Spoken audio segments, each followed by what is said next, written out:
welcome to the Jamaica Diaspora Show. Today I am at Travelers Resort Lodge in Negril, Jamaica. I'm here now with Mr.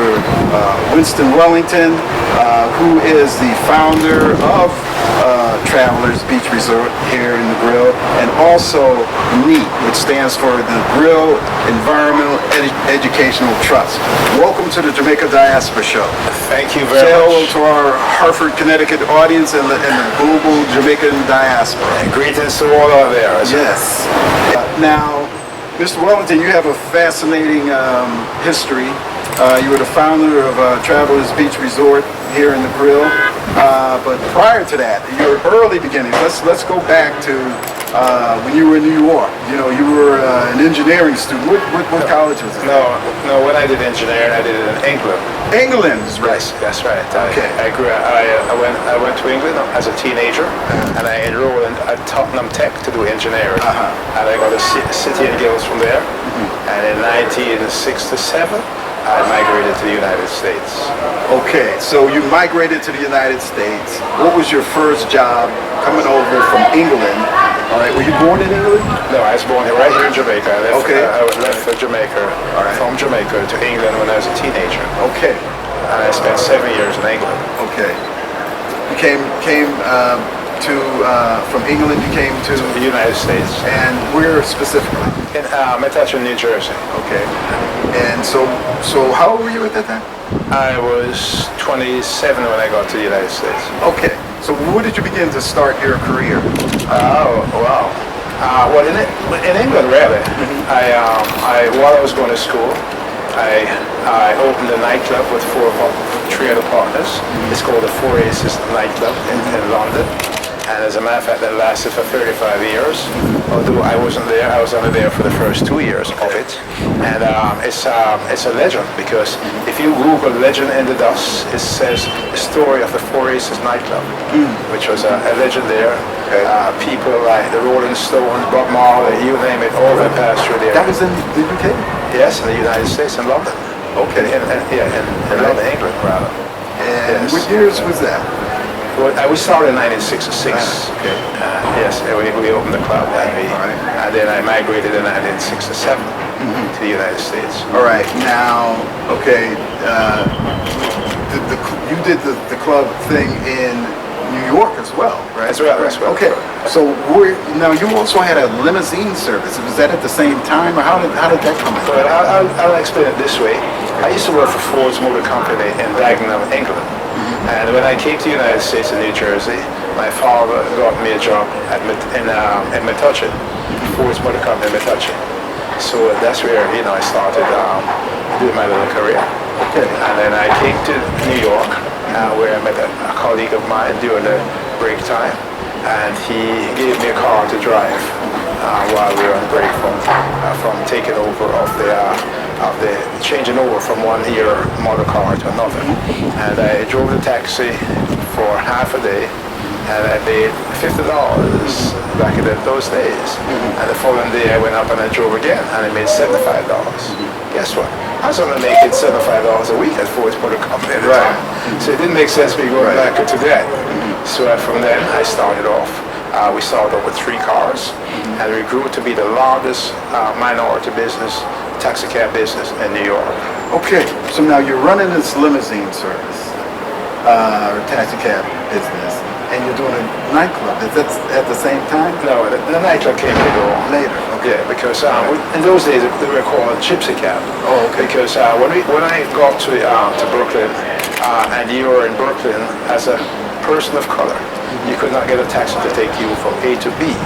So we were like pioneers in the so-called gypsy cab industry. Right. And in 1971, Mayor John Lindsay opened the Taxi and Limousine Commission, and I was one of the first advisory on the advisory board of Taxi and Limousine Commission, which I stayed for 25 years. And I then became president of the Taxi Cab Association, in which I spent 25 years as that as well. So sometime later on, in 1982 it was, when I opened the nightclub, which was the Oasis International Nightclub, Flatbush Avenue and Kings Highway, Brooklyn. Okay. Yes. And then we had some racial problems in which I ended up getting a three-stabbed woman on my side, one on my back, almost died because it was a racial situation in which they painted KKK on the club. So I went through that situation in the early 80s. And of course, during that period of time, we were still running our taxi cab company in Brooklyn. So we became, like I said, one of the largest minority business over the years. As a matter of fact, that was started in 1969. And guess what? It's still running today, 50 years later. However, I got rid of it to one of my drivers over 10 years ago. And then around about in 1994, I came to Jamaica and I opened the Travelers Beach Resort. Well, Mr. Wellington, okay, nightclub, limousine service. Now, the transition to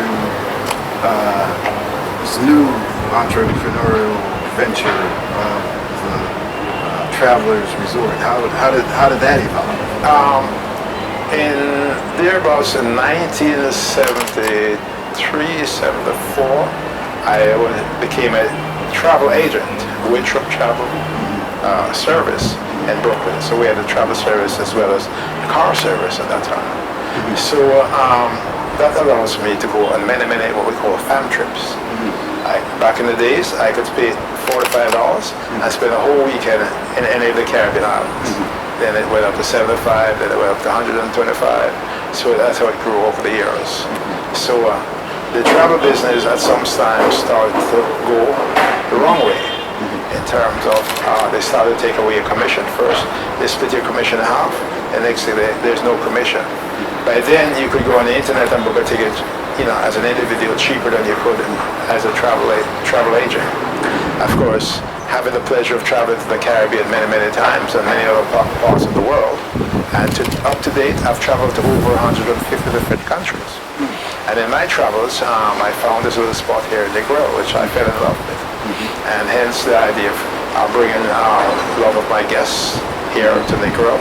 And then I started inquiring about, getting a piece of land. And to me, it was a natural transition from a travel agent to a hotelier, because I've had the experience of going to many countries and inspect many hotels. That's what we do as a travel agent, so it gave me that experience. Wow, it's really amazing because you've had these significant entrepreneurial ventures, and at the same time, I recall raising 3 boys. Yes, by myself as a single parent. So that's got to be brought out because it is really admirable and something that we like to hear you. How you managed to do that? Yeah, but to me, looking back, it was easy for me because, like I said, as a single parent, I was fortunate enough to have been able to afford 2 housekeepers. So even while I travel, I was covered. And the thing about it is I've never missed a parent-teachers meeting ever, even in between my travels. So I did that, and I brought up my 3 boys, and I said I never regret one moment. Right. And now I just want to fast forward to now they're running the business for you. You set up the business for them, they're running it for you, and you just sit back and enjoy. It's not that easy. I don't sit back. Well, true. Right. With the philanthropy, I know. Yes. I know. Not. I didn't mean to say it like that, but at least I would say it enabled you to pursue the philanthropy, the ventures that led you into what we're here to talk about, N.E.E.T. Yeah, of course. Negril Environmental Education Trust. Yes. So now we had the point in time in which you made that transition into N.E.E.T. Let's talk about that, because how long after you started Travelers, and Travelers is running as a resort here, did you get into the N.E.E.T program? Well, let me explain it this way. Traveling to places like Africa, Haiti, and other places, I used to take candidates for the kids wherever I go. Then I was in one African country, and they says, when you come back, bring us some books. And I'm in Haiti, and I see kids studying under the light post, and all they're looking at is their books. And I said, no, I think books is a better idea than candies. So I started traveling with books.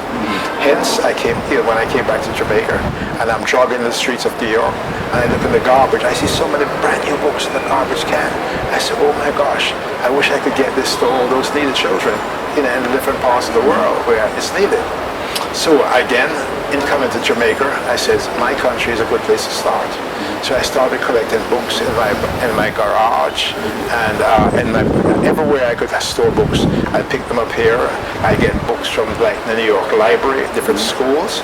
But the idea of the books really came about by one day I met a guest. She was staying right here in one of our cabins, and she's a retired school teacher, and she herself would bring in books to Jamaica. And we got together, and over the years, we was very fortunate to have Federal Express ship almost 1 million books to my doorstep back in the days, until the economy got down and they couldn't do it anymore. So this lady, Ellie Newman, from Denver, Colorado, a retired school teacher, unfortunately she died in a car accident, was the one who really got us started in terms of books. And over the years we've given away more than 4 million books right across our island.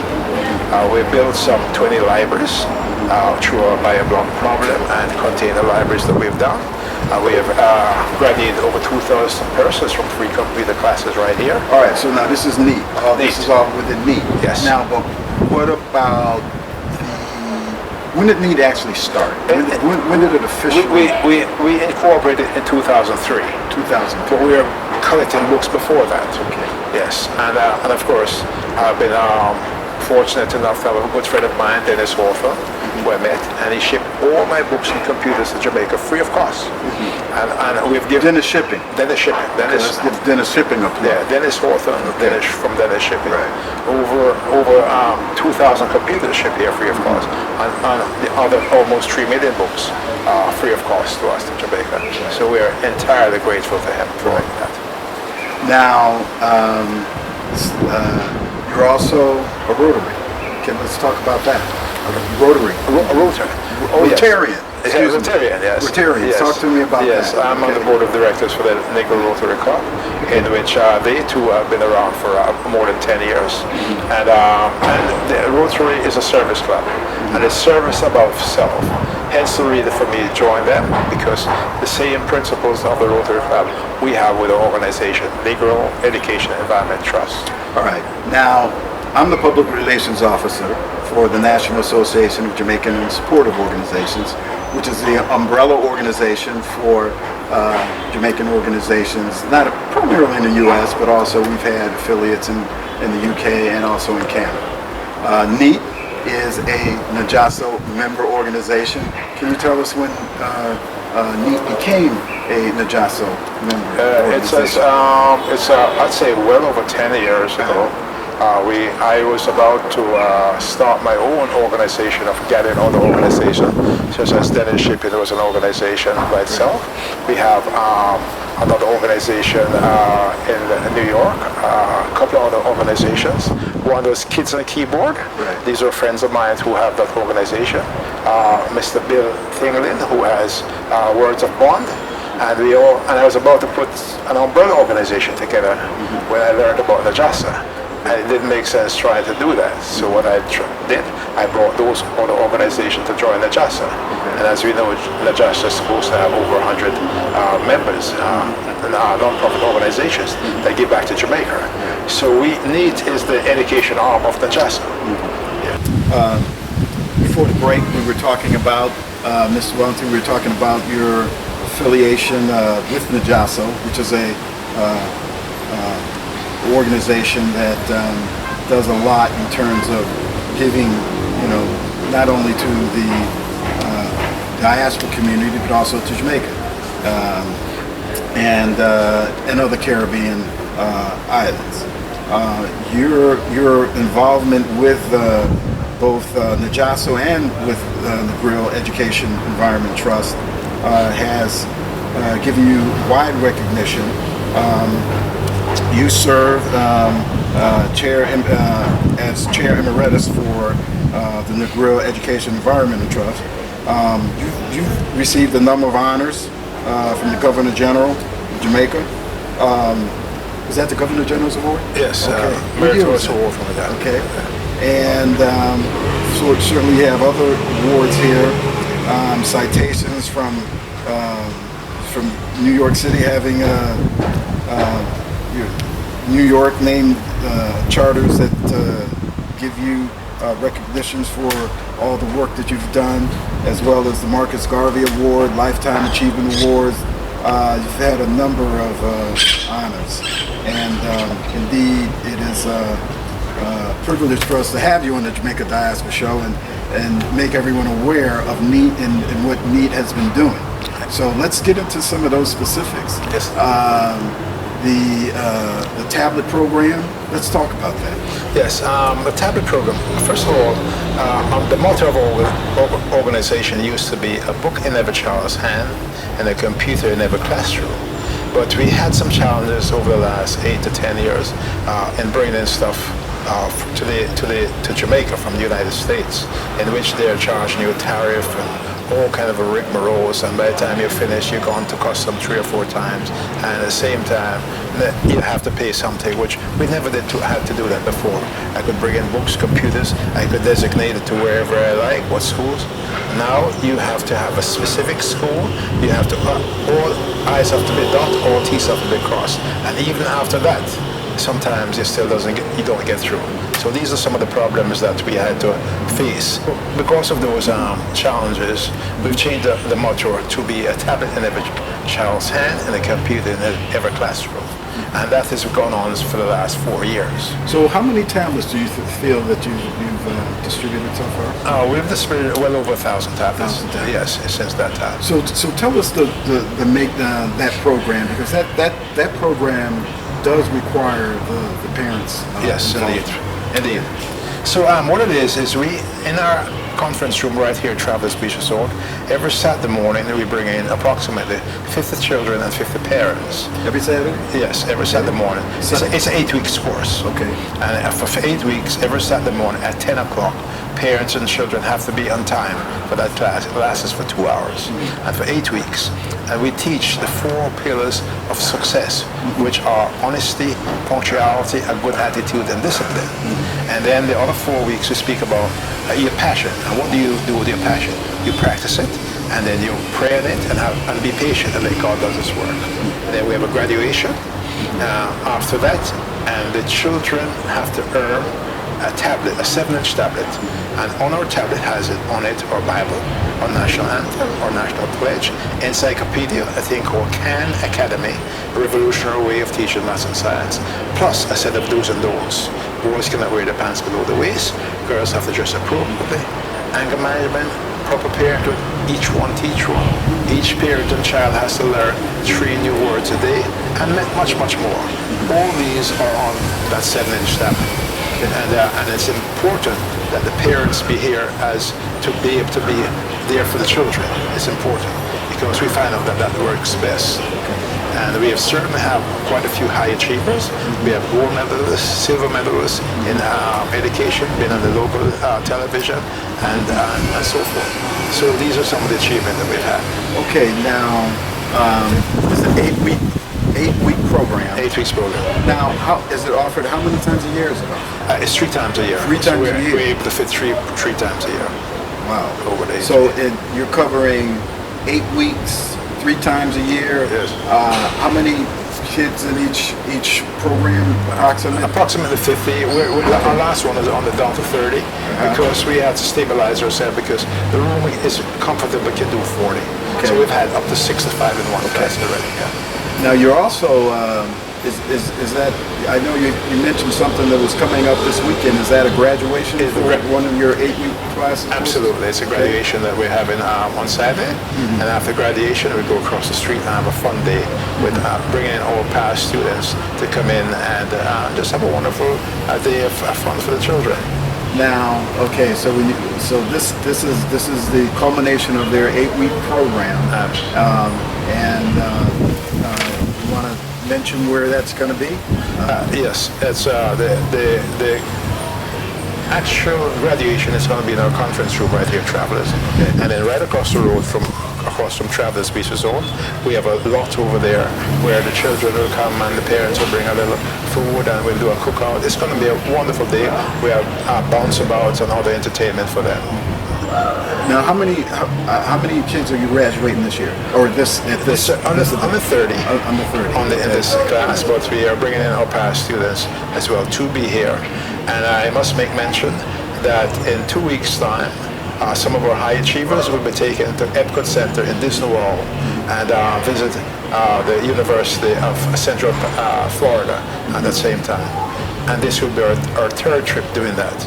Now, I also want to bring out the work that you've done with the Ministry of Education here in Jamaica. It's the Ministry of Education and Youth. Can you talk to us about the work that you've done with them? Well, what we've done is our program is certified, because every child gets a certification.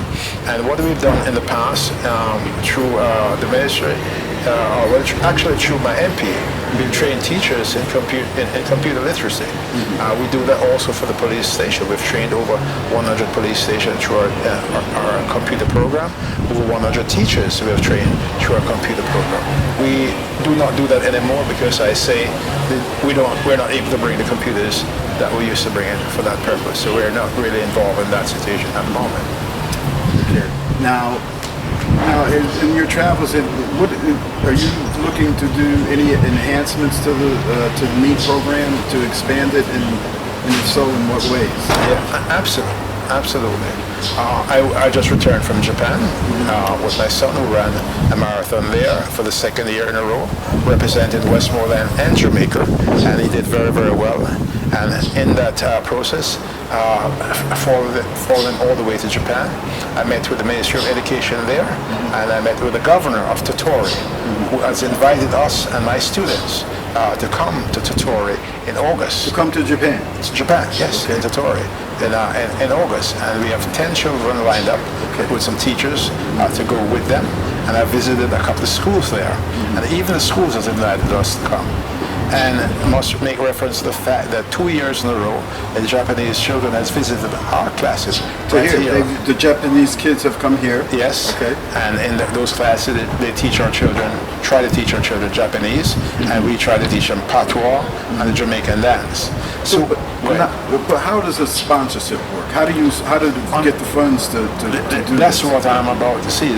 This is, first of all, the mayor of Westmoreland has twinned Westmoreland to Totori in Japan. It's a province of Japan, and there is no twin with Westmoreland. And we must give the credit to the Mayor Moore, Honorable Mayor Moore, the credit for that. Unfortunately, he said there's no money in the kitty to take these children to Japan. So we have to go out there and do some fundraising to make this happen, to take those children to Japan. Yes, so that's the position we're in at this moment. But at least you have that opportunity to do that. Yes, indeed. And I must make mention that our program is strictly an incentive program, and all the children who are going to Epcot Center, which is the third time we're doing it, and we're doing it another one in August, are high achievers. They have to work for it. We believe that incentive works, and that's why they're able to to get their visa and to go to Florida, to Disney World, and have fun, as well as continue their education by visiting Epcot Center. So we believe that it's really good. The children gravitate to it. It's a ray of hope. When a child and the parent realize that we're able to get them a visa to go to the United States, and they'll really concentrate on doing well in their classes. So that's how that program works. Incidentally, I must make mention of the child's age. We choose children between the age of 9 and 15. We believe that's the time when they're vulnerable to make the wrong decision.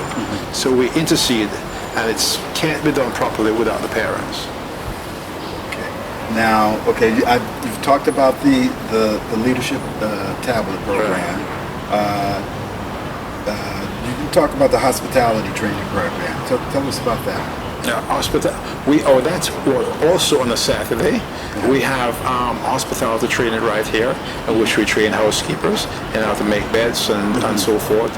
And they also get a graduation for us because we work with the Heart Foundation for that. So we have is that Heart Trust N.E.E.T? Heart Trust, yes. Okay. So we train for them. Okay, so that's part of our program. That's great. Now, you made reference to the fact that you initially, well, what even led you into N.E.E.T was your collection of books and your distribution of books. And I see here you still have that program still going on, island-wide book and computer distribution program, or is it? We don't have it as such because, like I mentioned, it's a challenge to get them through custom. But what happened, even just this week, there's one of our guests came with 4 suitcases of books and pencils and things. So guests continue to... Were you able to get them through? Yeah. Yes, they had a few challenges, but they pointed out that these are used stuff and they weren't going to be sold here. So they were able to get away with that. But most of our guests who have been coming here at least once a month, I guess will go pass through with a suitcase of books and stuff, which we deliver to the schools. We actually take these guests to the school and have them deliver those books and pencils and so forth to the different schools. Okay. And we talked about computer literacy and Kids in a Keyboard project. Yes. What about that program? Well, that program, it didn't take off well in Jamaica. It was a keyboard program in which the children would paint their nails a certain color, and they would hide the letters on the keyboard, and it was like touch typing.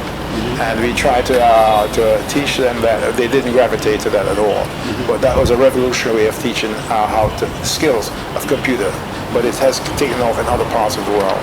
But we brought it to Jamaica, and unfortunately, the teachers didn't really push hard on it enough to make it work here.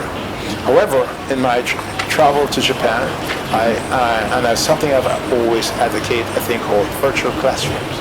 And I've seen how it works. I was in Singapore last year, and I also visited places where they're using this thing called virtual classrooms. And we intend to start that right here in Jamaica in our classes. And it's simpler. We have our version of it, or my version of it.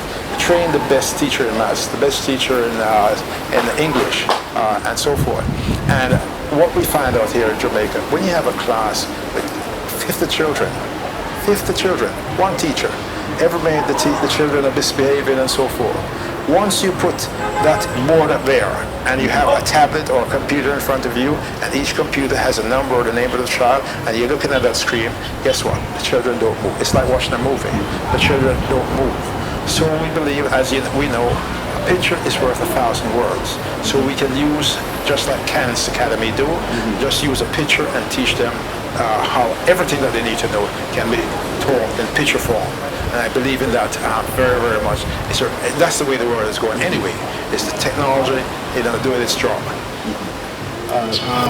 Before the break, we were discussing the many areas in which N.E.E.T has made its contributions in Jamaica and in the various aspects of delivering services for youth. Now, you also have affiliations as well with Help Jamaica Medical Mission, See Better, Learn Better, and some of these other things. Let's talk about that. Yeah, well, See Better, Learn Better is started off with which is also, but I need to mention, which is also a NJASO member organization, as well as Help Jamaica Medical Mission, both NJASO member organizations. I brought See Better, Learn Better into NJASO. I introduced them at a function in California several years ago. And See Better, Learn Better is a project in which I must give credit to Mr. Gary Robinson, a Jewish gentleman who I met years ago and at one of our Rotary functions. And we brought him into NJASO, and his idea that he's been to some of the schools and he noticed that none of the children were wearing glasses. He said something is wrong with that. So he came back with the idea of a tester. And when we went into the school and we've tested the children, we found out that at least 25 of the percent of the children needed glasses. So hence we started raising the funds. He did raising the funds to get glasses, and what we do is we go into the schools and we test the children, and those that need glasses, we go out there and the children are able to pick whatever color glass they want, and these are donated, and we go to the eye clinic in Fulham, run by Mr. Doug McCall, and we have them fitted there. We have dentists, we have eye specialists from around the world who comes in there and help to fit those glasses. So this is credit to Mr. Gary Robinson for that. And we do have a video clip that we're going to show. Yes. During this show. Yes. That shows the great work that See Better, Learn Better is doing. Yes. Now you have an event this weekend. Yes. This weekend is our graduation for the children that of our tablet program, and it's a 2-hour graduation in which the children receive their certificate and their tablets. And then right after that, we have across the road, we have a family fun day where the children and their parents come and we break bread together, and we invite past students to be there as well. Talk to us about the work that you've done with Help Jamaica Medical Mission, and also your proposed idea on medical tourism and health tourism. Let's Yes, Help Jamaica Medical Mission came out of Caribbean Medical Mission, and they split, and I still work with both organizations, and they come to Jamaica every year, and we host them right here at Travelers Beach Resort, and we go to different places, and we set up clinics, and sometimes we see as many as 300 persons per day during that period. So this is something that's been going on for many years. We can talk about some of the services that Help Jamaica Medical Mission provides. Well, they come here with different types of doctors who would check those patients. And at one time, they actually saved a lady. She came in a taxi, and something was wrong with her, and she was about to die. And whatever they did with her, they made her whole again, and she lived for 8 years. Well, I know they've done surgeries on surgery, yes, occasions. That was minor surgery, yes. Yeah, rare. Yes. They're focused on people's glasses. Glasses, they do. Glasses. Yes, check for diabetes. Diabetes, yes. Those are some of the things that they do, yes. Yeah. And So they've been doing a wonderful job. I must commend them for that. And some of the other activities that you are hoping to connect with Right now, here, still in property, we have 2 Rotarians. They are dentists and dental technicians. And even during classes last week, they were there cleaning the teeth of our children. And they come here twice a year, and they do that. And they even do all our stuff here at Travelers. So dental, that's something new. Yes. Okay. Yeah, well, these are Rotary members. They've been doing it for around 2 or 3 years right here for our children. And we also went for them to the clinic if they need something, really, really done wrong with their teeth. So we give them a referral, and they can go up to the clinic in Fru and get their teeth done. Well, Mr. Wellington, I'm going to wrap things up, but it's great work that you've been doing. I wish you continued success, and certainly the services that you're providing are needed, and I'm sure it's certainly well appreciated. It is the efforts of Jamaicans that have achieved the measure of success that you have in so many areas,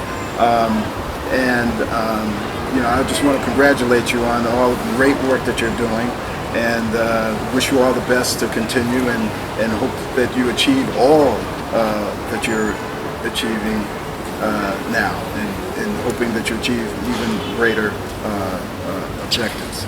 Yes, thank you very much. But there's a couple of things I'd like to make mention before we go off the air. First of all, I'd like anyone who is interested in helping us to make this possible to go to our website, N.E.E.T.ja.com.